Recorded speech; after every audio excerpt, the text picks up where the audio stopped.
आज की इस वीडियो के माध्यम से हम स्टूडेंट बताने वाले हैं आपको कि पॉलिटेक्निक में आपका एडमिशन आज कैसे होने वाला है। अगर आप आज एडमिशन कराने जा रहे हैं तो आपका एडमिशन कैसे होगा, डॉक्यूमेंट वेरिफिकेशन कैसे होगा, इसके साथ ही साथ आपकी काउंसलिंग कैसे होने वाली है।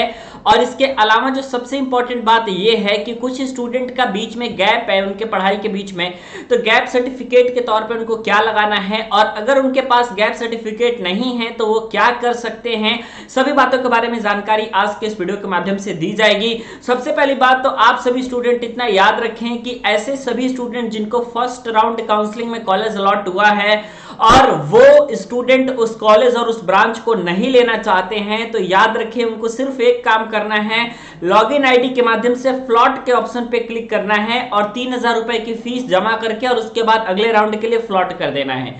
ध्यान रखिएगा, उसके बाद आपका कोई भी चॉइस फिल नहीं होगा, अपने आप सेकंड राउंड और थर्ड राउंड का रिजल्ट आएगा। लेकिन जो सेकंड राउंड और थर्ड राउंड में जो कॉलेज मिलेगा वो 100% आपको वो कॉलेज लेना ही पड़ेगा, इसके लिए आप बाध्य हैं। ऐसा नहीं कि मान लीजिए सेकंड में जो मिला वो भी आपको पसंद नहीं है तो वहां भी फ्लॉट कर दिए, तो ऐसा नहीं चलेगा। सेकंड में जो आपको मिलेगा कॉलेज वो 100% आपको लेना ही पड़ेगा और उसके बाद आपको एडमिशन की प्रक्रिया कंप्लीट करनी पड़ेगी। ठीक है, अब यहां पे देखिए स्टूडेंट, काफी सारे स्टूडेंट 10th के बाद 12th के बाद कुछ दिनों के लिए गैप कर देते हैं। तो ऐसे सभी स्टूडेंट के पास अगर कोई वैलिड रीजन नहीं है, जैसे कि मान लीजिए अगर कोई बीमार है तो उसके पास मेडिकल सर्टिफिकेट होगा, और इसके अलावा अगर कोई भी अगर आपके पास वैलिड रीजन नहीं है तो आप रीजन में ये बता सकते हो कि आप पॉलिटेक्निक एंट्रेंस एग्जाम की तैयारी कर रहे थे या फिर आप किसी भी चीज की तैयारी कर रहे थे, आप इतना बस बता दीजिएगा तो आपसे कोई भी सर्टिफिकेट नहीं मांगा जाएगा। लेकिन अगर आपने ये कहा कि 11 कर रहे थे, 12 कर रहे थे, तो निश्चित तौर पे आपको उसका टीसी और उसका सर्टिफिकेट आपको लेना ही पड़ेगा, आप याद रखिएगा। इसलिए आपसे कहीं भी गैप के बारे में पूछा जाता है तो उसका आप वैलिड रीजन जरूर दें। इसके अलावा अगर आपके पास मान लीजिए टीसी नहीं है, इसके अलावा आपके पास अदर कोई डॉक्यूमेंट नहीं है, तो उसके जगह पे आप स्टूडेंट क्या कर सकते हैं कि वकील से साइन करवा करके लिखवा करके लेकर के जा सकते हैं, या फिर कॉलेज के प्रिंसिपल से भी लिखवा करके अगर आपने साइन करवा लिया तो निश्चित तौर पे आप याद रखिएगा कि आपका वो चीज वैलिड हो जाएगा।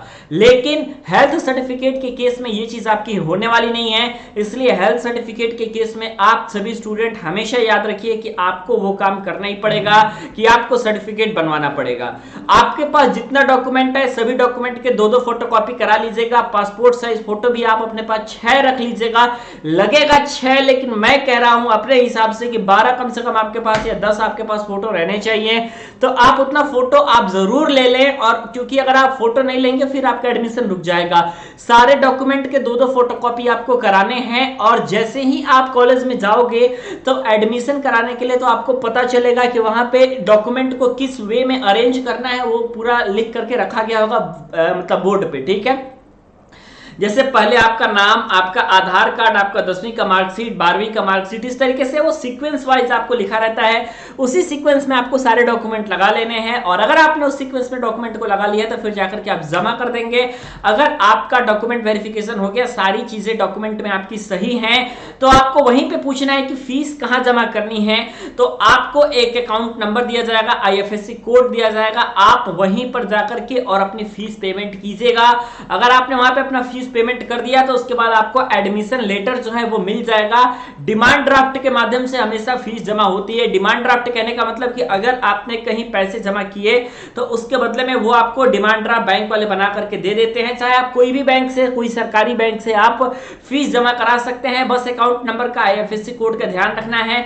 आमतौर पर प्रिंसिपल ऑफ गवर्नमेंट पॉलिटेक्निक के अकाउंट में वो सारी राशि आपकी भेजी जाती है। तो आप सभी स्टूडेंट आराम से अच्छे से अकाउंट नंबर, IFSC कोड और बैंक का नाम नोट कर लीजिए और उसके बाद उस बैंक में पैसे भिजवाइए और उसके बाद एडमिशन लेटर सभी लोग जरूर ले लें, क्योंकि आपका जो डॉक्यूमेंट वेरिफिकेशन है वो आपके जिले के राजकीय पॉलिटेक्निक कॉलेज में हो रहा है और आपको कहीं दूसरी जगह पॉलिटेक्निक मिला हुआ है। तो अगर आप वहां से एडमिशन लेटर ले लेते हैं तब जाकर के आप जा सकते हैं पॉलिटेक्निक में पढ़ने के लिए। ये टोटल प्रोसेस होने वाला है। वीडियो को लाइक कर दीजिए, चैनल को सब्सक्राइब कर लीजिए। कोई अगर परेशानी है आपको तो कमेंट सेक्शन में हमसे पूछ सकते हैं।